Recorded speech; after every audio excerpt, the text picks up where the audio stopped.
السلام علیکم ورحمۃ اللہ تعالیٰ وبرکاتہ۔ میرے اسلامک بھائیوں، اور آج مفتی سلمان اظہری صاحب کا ایک بیان سنتے ہیں،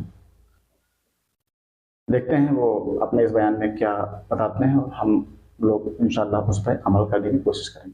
تو آئیے سنتے ہیں مفتی سلمان اظہری صاحب کے اس بیان کو۔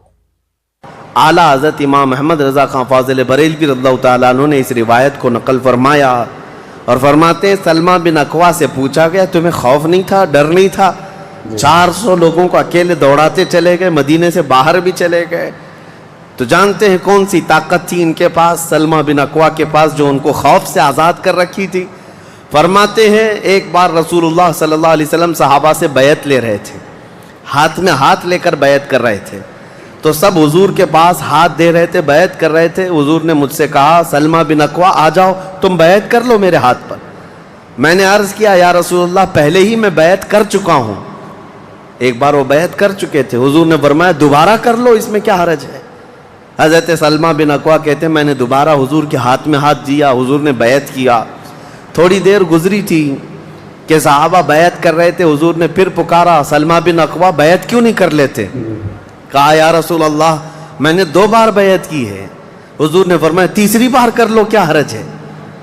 وہ حضرت سلمہ بن اکوا کہتے ہیں میں نے اپنا ہاتھ رسول اللہ کے ہاتھ میں تیسری بار دیا اور بیعت کیا، اور اس کے بعد جب نکلا حضرت سلمہ بن اکوا کہتے ہیں مجھے اس ہاتھ پر اتنا بھروسہ تھا کہ دنیا کی ہر طاقت کو دھول چٹا سکتا تھا، کہ رسول اللہ کے ہاتھ میں دیا ہوا ہاتھ ہے۔ ان کے پاس جو بے خوف ہونے کے لیے کوئی دولت تھی نا، بے باک ان صحابہ کو اگر کوئی چیز بناتی تھی تو یہی چیز ہے عشق مصطفیٰ، محبت مصطفیٰ، جس کو بریلی کے امام نے فرمایا ہے خوف نہ رکھ رضا ذرا تو ہے عبد مصطفیٰ، تیرے لیے امان ہے، تیرے لیے امان ہے۔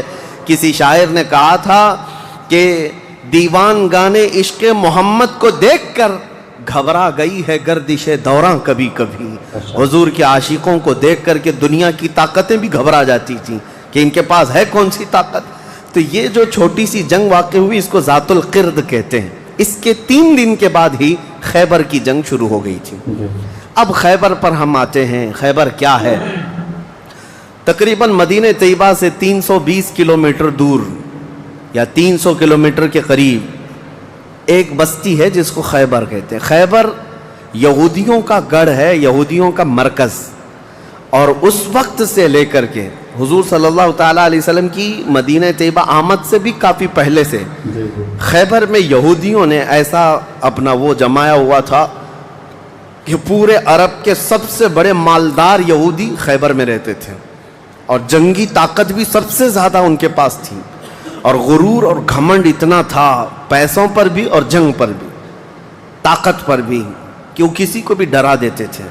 اور جب سے نبی پاک صلی اللہ علیہ وسلم مدینہ طیبہ آئے ان کی دشمنی اتنی بڑھ گئی تھی کہ آپ کو معلوم ہونا چاہیے کہ جو جنگ خندق ہوئی تھی اس کا واقعہ بھی میں نے تفصیل سے بتا دیا۔ مدینہ طیبہ جنگ خندق جس وجہ سے ہوئی اس کا سبب یہودی تھے۔ یہودیوں نے مکہ کے کافروں کو، مشرکوں کو، نجد کے کافروں کو، سب کو جمع کیا تھا اور پانی کی طرح پیسہ بہایا تھا جنگ میں۔ 12,000 لوگوں کو رسول اللہ کے خلاف اکٹھا کیا تھا یہودیوں نے۔ یہ خیبر کے یہودی تھے، کیونکہ نبی پاک صلی اللہ تعالیٰ علیہ وسلم جب تشریف لائے تھے 2 قبیلے یہودیوں کے مدینے میں آباد تھے، بنو نذیر اور بنو قریظہ۔ آپ کو میں نے سیرت کے بیان میں یہ بھی بتا دیا تھا، اور یہ دونوں قبیلوں نے حضور صلی اللہ علیہ وسلم کے ساتھ غداری کی تھی، وعدہ خلافی کیا، معاہدہ جو تھا اس کو توڑ دیا۔ اس کی وجہ سے ان یہودیوں کو جو مدینے میں رہتے تھے جلا وطن کر دیا گیا تھا، نکال کر باہر کر دیا گیا۔ تو جتنے مدینے سے نکالے ہوئے یہودی تھے وہ سب خیبر میں جا کر جمع ہو گئے تھے۔ خیبر میں جا کر کے ان لوگوں نے اڈا بنا لیا تھا، اور ڈیلی ان کی صرف اور صرف یہی منصوبہ بندی ہوتی تھی کہ محمد صلی اللہ علیہ وسلم اور ان کے ساتھیوں کو کیسے مارا جائے، کیسے قتل کیا جائے۔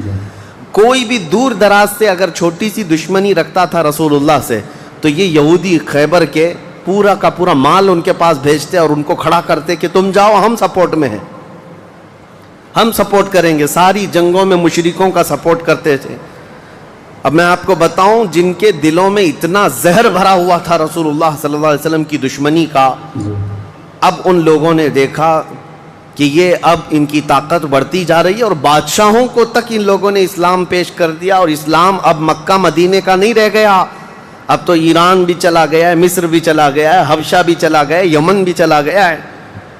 تو ان کے پیٹ کا درد اور بڑھ گیا۔ ان لوگوں نے پھر اب فیصلہ کرنا شروع کیا کہ اب سارے لوگوں کو جمع کرتے ہیں۔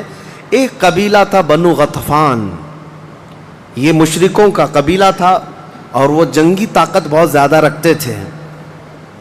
اس وقت عرب میں وہ نڈر مانے جاتے تھے۔ یہودیوں نے ان کو بلا کر کے جنگ کا پلان کیا کہ مدینے پر اچانک چڑھائی کریں گے اور تہس نہس کر کے رکھ دیں گے، کسی کو خبر بھی نہ ہو، پورے مدینے کی اینٹ سے اینٹ بجا دیں گے۔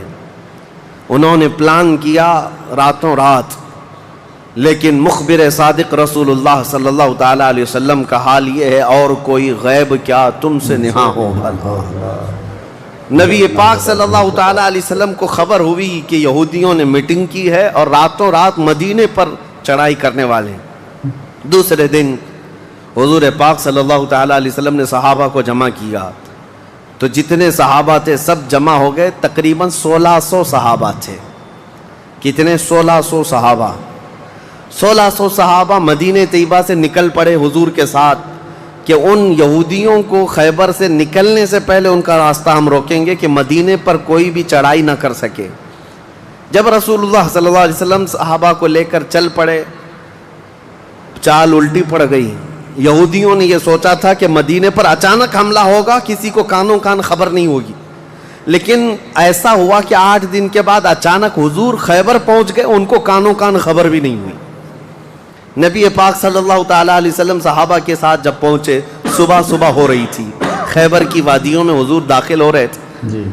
تو یہودی اپنے اپنے کھیتوں میں کام کرنے کے لیے جا رہے تھے، جیسے ہی مدینے کی فوج کو دیکھا ہیبت طاری ہو گئی، الٹے قدم اپنے قلعوں میں واپس بھاگتے رہ گئے اور چیخ مارتے رہ گئے کہ محمد بھی آئے ہیں اور مسلمان بھی آئے ہیں۔ حضور صلی اللہ علیہ وسلم نے ان کی چیخ و پکار کو سنا تو ایک جملہ فرمایا۔ حضور صلی اللہ علیہ وسلم فرماتے ہیں، جن کافروں کی وادی میں ہم اتر پڑے ان کی صبح خراب ہو ہی جاتی ہے، اور یہ خیبر اب برباد ہوگا۔ حضور کے الفاظ تھے، جملہ نکلا۔ صحابہ کرام اتنی جوش سے نعرہ لگا رہے تھے کہ یہودیوں کے سارے قلعے صحابہ کی آواز سے گونجنے لگ گئے۔ خیبر میں 8 قلعے تھے، 8 مشہور قلعے۔ انہوں نے بہت مشہور اس وقت کی طاقتور یعنی عمارتیں ایسی بنا رکھی تھیں کہ ان کا یقین تھا کہ کوئی ان قلعوں کو توڑ نہیں سکے گا۔ اور حد تو یہ ہے کہ آج 1400 سال گزر گئے، ابھی بھی وہ قلعے موجود ہیں، آج بھی موجود ہیں خیبر میں۔ وہ قلعوں کے باقیات، کھنڈرات ابھی بھی موجود ہیں۔ اب آپ اندازہ کریں کہ 14 صدیاں گزرنے کے بعد اب بھی وہ قلعے ہیں، تو اس وقت کتنے محفوظ رہے ہوں گے، کتنے مضبوط رہے ہوں گے۔ ان کو بڑا غرور تھا۔ 8 مشہور قلعے تھے، قلعہ نائم، قلعہ نطات، قلعہ قموس، ان کے نام تھے الگ الگ۔ ہر قلعہ الگ الگ کاموں کے لیے استعمال ہوتا تھا۔ اب نبی پاک صلی اللہ تعالیٰ علیہ وسلم خیبر جب پہنچے، 1600 صحابہ ہیں۔ اب سنیے، ایک قلعہ نائم تھا جس میں سارا ذخیرہ تھا، کھانا پانی اور سب کچھ وہاں پر تھا، اور اس کی ذمہ داری سلام بن مشکم نام کا ایک یہودی، وہ بہت ہی بغض و عداوت میں بھرا ہوا یہودی تھا، اس کے ذمے تھی۔ اور قلعہ قموس جو سب سے بڑا قلعہ تھا، اس کی ذمہ داری مرحب نام کے یہودی کے پاس تھی۔ اور مرحب وہ شخص ہے جس کے بارے میں مشہور تھا کہ وہ 1000 لوگوں سے تنہا لڑ سکتا ہے۔ 1000 انسانوں کی طاقت تھی جس کے پاس، اس کا نام مرحب تھا۔ پورے خیبر کے یہودی اس سے ڈرتے تھے۔ اور قلعہ قموس جو سب سے بڑا قلعہ تھا، وہ اس کے انڈر میں ہوا کرتا، سب ان کی تقسیم تھی۔ اب جب نبی کریم صلی اللہ تعالیٰ علیہ وسلم شروعات فرمائی تو قلعہ نائم جو قریب تھا آبادی سے، اس پر چڑھائی شروع کر دی۔ تو جو صحابہ وہاں گئے تھے قلعہ نائم، تو صحابہ اکرام کو سخت مصیبت اٹھانی پڑی، کیونکہ اتنی سخت گرمی تھی کہ جس کی وجہ سے حلق میں کانٹے پڑ جاتے تھے پیاس کی شدت سے. کئی صحابہ اس میں شہید ہوئے. آخر کار قلعہ نائم فتح ہو گیا. جی ماشاء اللہ. ایک قلعہ فتح ہوا, دوسرا فتح ہوا, تیسرا فتح ہوا. قلعے اس طرح سے فتح ہونے لگ گئے. یہودیوں کی تعداد میں آپ کو بتاؤں یہ 1600 صحابہ تھے, اور یہودی اس وقت خود اور قبیلہ بنو غطفان جو مشرکوں کا قبیلہ تھا ان کو بھی جنگ کے لیے اپنے قلعے میں بلا لیا تھا. کل تعداد سب کی ملا کر 8000 ہو چکی تھی. جی 8000 لوگ 1600 لوگوں سے ڈرے ہوئے سہمے ہوئے قلعوں میں بندھے ہیں, کوئی باہر نکلنے کو تیار نہیں. اب اس کے بعد یہ خیبر کا معاملہ بڑھتا گیا. اس میں ہوا یہ کہ آخری جو قلعہ تھا قلعہ قموس, یہ سب کے بس کی بات نہیں تھی. بہت مضبوط قلعہ, اور جو آدمی اس کا سپہ سالار ہے, شہ سوار ہے, وہ مرحب ہے. پورا عرب جانتا تھا اس کی طاقت کو. پہلے دن نبی کریم صلی اللہ تعالیٰ علیہ وسلم نے صحابہ کی ایک جماعت حضرت ابوبکر صدیق رضی اللہ تعالیٰ عنہ کی سپہ سالاری میں بھیجی. حضرت ابوبکر صدیق آئے, بہت ہی جام بازی اور بہادری کے ساتھ لڑائی کی, لیکن وہ اتنا سخت تھا کہ یہودیوں کی طرف سے بہت سخت طریقے سے ڈیفنس ہوتا تھا. صحابہ پیچھے ہٹ گئے, کچھ شہید ہوئے, کچھ زخمی ہوئے, واپس آئے. پھر دوسرے دن سیدنا عمر ابن خطاب رضی اللہ تعالیٰ عنہ کے حوالے حضور صلی اللہ علیہ وسلم نے فرمایا.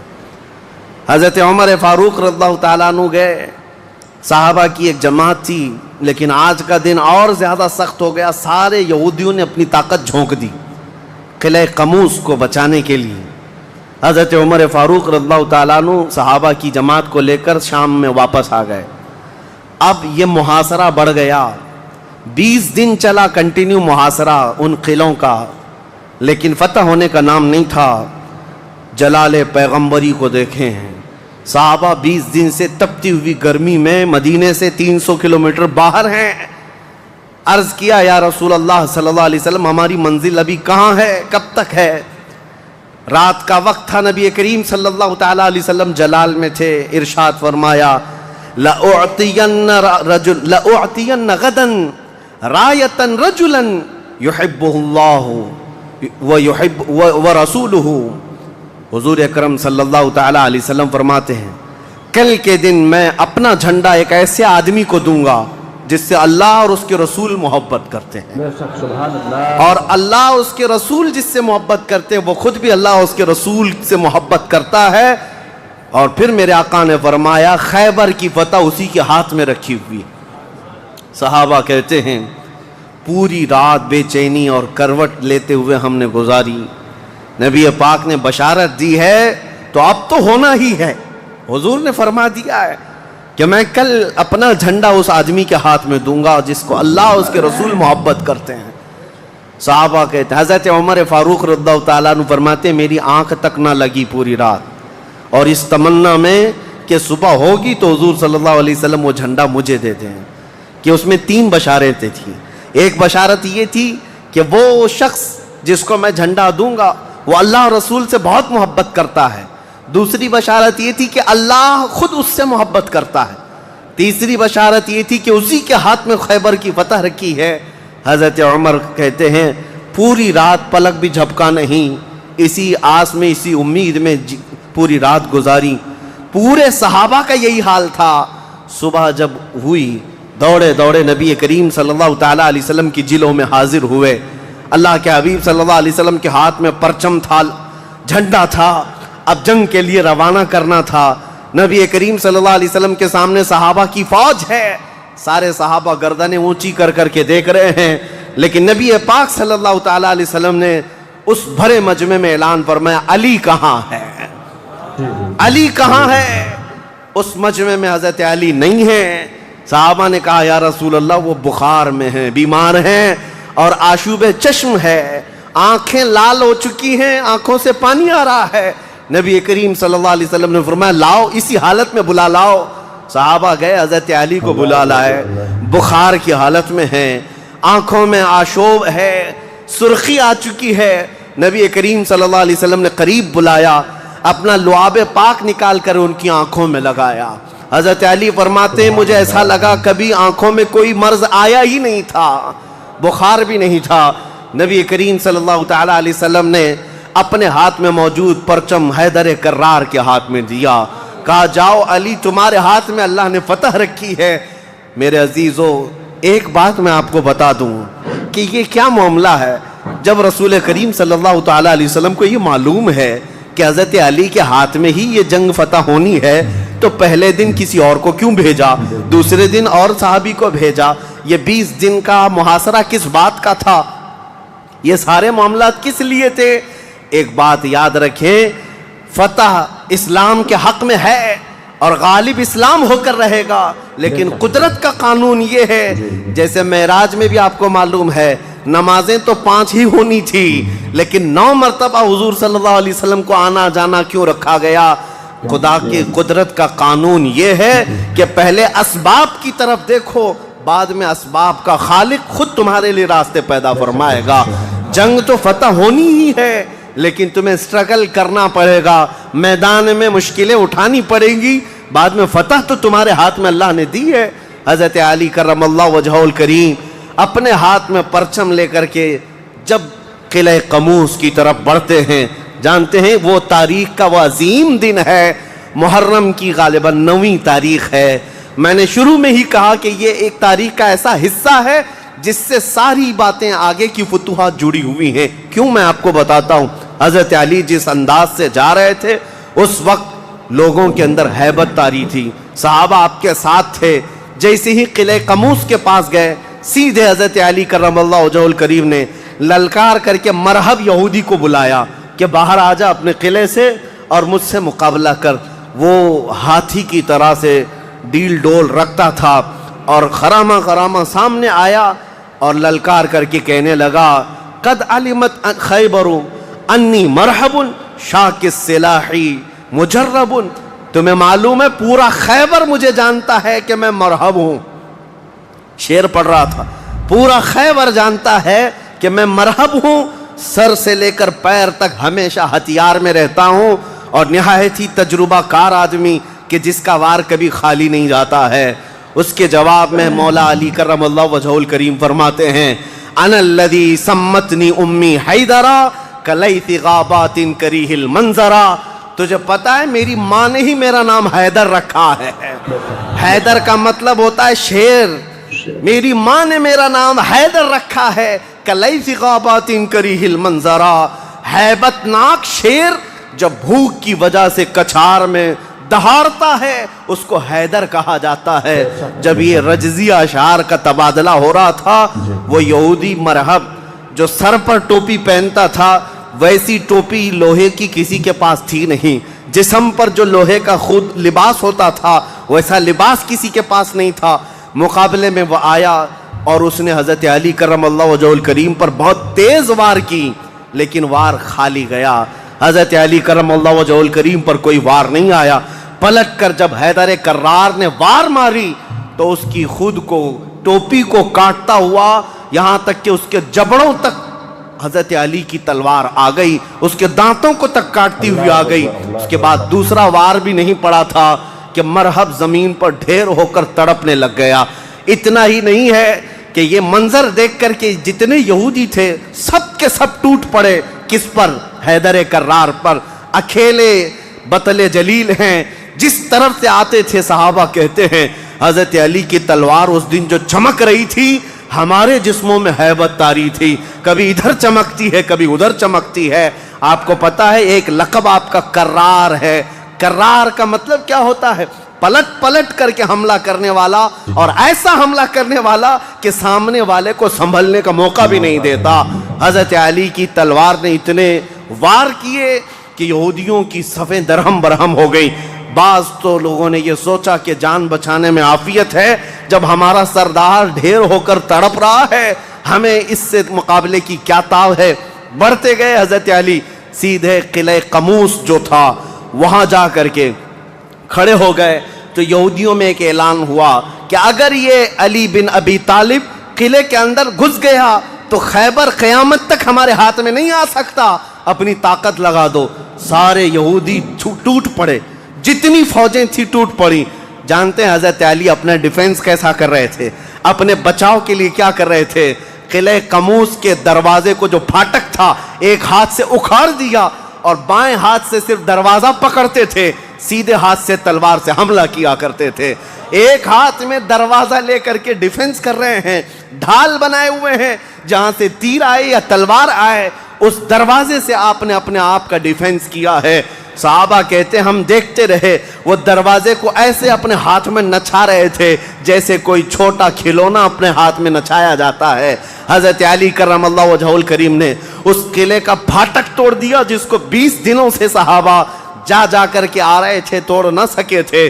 پھر اس کے بعد جب جنگ ٹھنڈی ہوئی، بعض لوگ یہ کہتے ہیں کہ قلعے کا پھاٹک اٹھا کر کے پھینک دیا، پھینکا نہیں، پوری جنگ بھر حضرت علی اس دروازے کو پکڑ کر کے جنگ کرتے رہے اور قلعے کے اس دروازے کو اپنی ڈھال بنائے رہے۔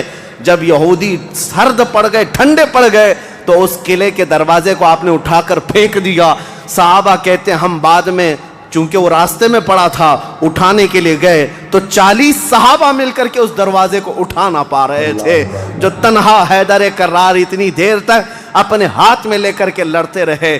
کون ہے یہ حیدر کرار؟ یہ وہی حیدر کرار ہے جب رسول اللہ صلی اللہ علیہ وسلم نے مکہ مکرمہ میں سب سے پہلے اسلام کی دعوت دی تھی تو مکہ والوں نے انکار کیا تھا۔ 9 سال کا ایک بچہ کھڑا ہوا تھا، کہا یا رسول اللہ میں آپ کے دین کی حمایت کروں گا۔ پتلی پتلی ٹانگیں تھی، کمزوری تھی۔ رسول اللہ نے اس 9 سال کے بچے کو دیکھا اور سینے سے لگایا اور بارگاہ رب العزت میں عرض کیا کہ مولا اس کی ٹانگوں میں اور اس کی بازوؤں میں تو طاقت عطا فرما۔ وہ 9 سال کا بچہ جب 25 سال کا ہو گیا تو فاتح خیبر بن کر کے نکلا، حیدر کرار بن کر کے نکلا۔ اسی لیے سچ کہا ہے جس نے کہا ہے شاہ مرداں شیر یزداں قوت پروردگار، لا فتح الا علی لا سیف الا ذوالفقار۔ یہ ہے جس کا مطلب یہ ہوتا ہے فارسی میں شاہ مرداں شیر یزداں، نوجوانوں کا اگر کوئی بادشاہ ہے تو وہ حیدر کرار ہے۔ شیر یزداں اگر اللہ کا کوئی شیر ہے تو حیدر کرار ہے۔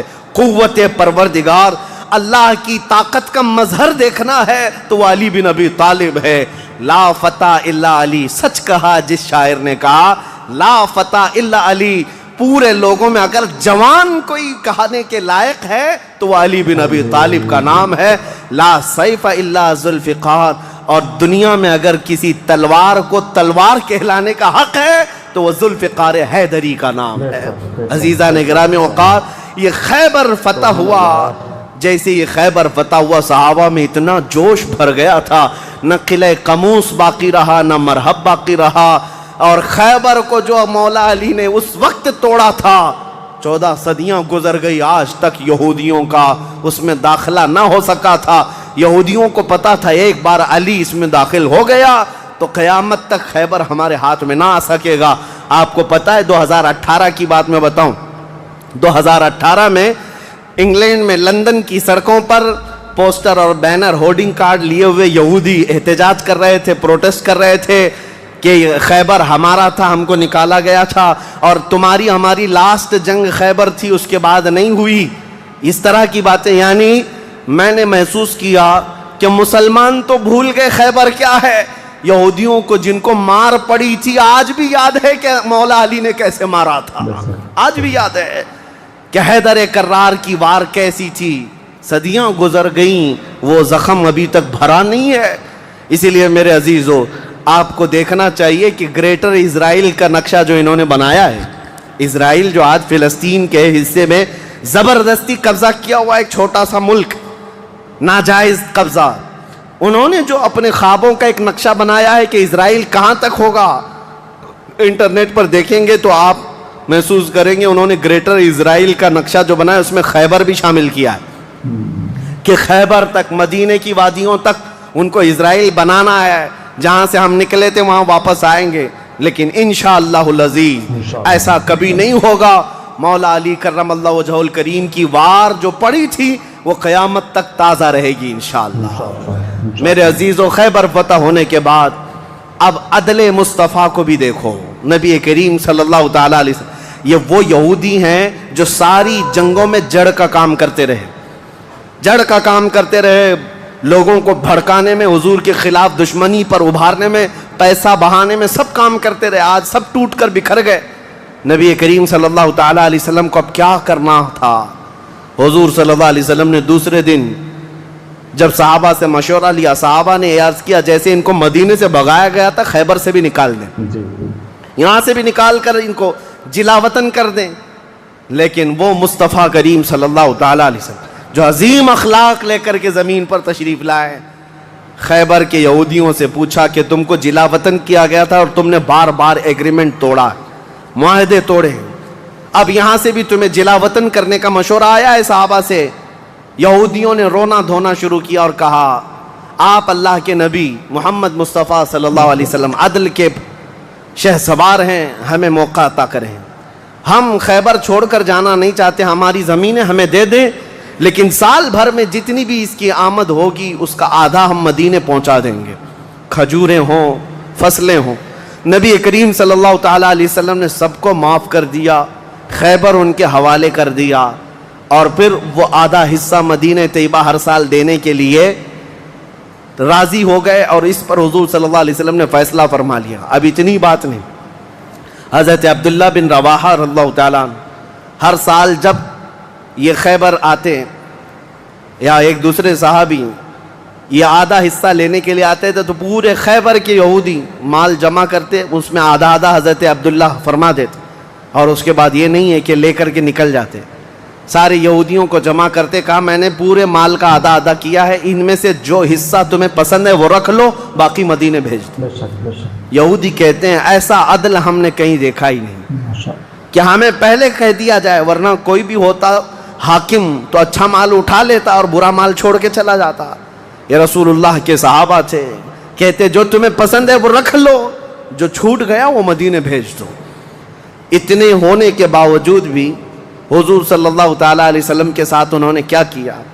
حضور 3 دن کے بعد خیبر سے نکل رہے تھے، زینب نام کی ایک خاتون تھی جس کا شوہر قتل ہو گیا تھا، وہ حضور صلی اللہ تعالیٰ علیہ وسلم کے پاس بڑی محبت لے کر کے آئی، بہت محبت کے ساتھ، اور یوں کہا کہ میں آپ کی پیروکار ہوں، بڑی مشتاق تھی آپ کے دیکھنے کی، آپ میرے گھر تشریف لائیں۔ حضور صلی اللہ تعالیٰ علیہ وسلم کو اور کچھ صحابہ کو اس نے اپنے گھر پر دعوت کی، اور دعوت کیا کیا؟ کھانے میں اور گوشت میں نہایت ہی خطرناک زہر ملایا اور حضور صلی اللہ تعالیٰ علیہ وسلم کو زہر دیا۔ جو صحابہ موجود تھے حضور صلی اللہ علیہ وسلم کے ساتھ دعوت میں، جیسی حضور نے پہلا لقمہ اٹھایا، جو گوشت کی بوٹی تھی یا جو لقمہ تھا وہی بول پڑا رسول اللہ صلی اللہ علیہ وسلم کہ مجھ میں زہر ملا ہوا ہے۔ نبی کریم صلی اللہ تعالیٰ علیہ وسلم نے ابھی اپنی زبان پر لگایا ہی تھا، نکال کر پھینک دیا، لیکن دوسرے ایک صحابی حضور سے پہلے پیٹ بھر کر کھا چکے تھے اور وہ زہر کے اثر سے فوراً ہی شہید ہو گئے۔ یہ یہودیوں نے حضور کے معافی کے بعد، اعلان کے بعد پھر بھی یہ ہرزہ سرائیاں، یہ سارے کام کرتے رہے اور آج تک کرتے آئے ہیں۔ آج تک نبی کریم صلی اللہ تعالیٰ علیہ وسلم نے اس کے باوجود معلوم ہونے کے بعد یہودیوں کو بلایا کہ اس خاتون کا کیا کیا جائے۔ اس نے اقرار کر لیا، کہا کہ ہاں ہم نے زہر ملایا تھا۔ کہا کیوں؟ کہا ہم یہ دیکھ رہے تھے اگر آپ اللہ کے سچے رسول ہیں تو آپ کو خبر ہو جائے گی، ورنہ ہم کو آپ سے نجات مل جائے گی، ہم بچ جائیں گے، آپ زہر سے ختم ہو جائیں گے۔ نبی کریم صلی اللہ تعالیٰ علیہ وسلم تو زہر کے اثر سے کچھ نہیں ہوا اور حضور بچے اس زہر سے، لیکن ان یہودیوں میں سے کوئی بھی اسلام کی طرف آیا بھی نہیں۔ نبی کریم صلی اللہ تعالیٰ علیہ وسلم نے اس خاتون سے بدلہ نہیں لیا، اسے معاف کر دیا، اپنی ذات کے لیے حضور نے کبھی بدلہ لیا ہی نہیں۔ اللہ اکبر۔ ٹھیک ہے دوستوں، ملتے ہیں دوسرے ویڈیو میں، تب تک کے لیے اللہ حافظ، السلام علیکم ورحمۃ اللہ۔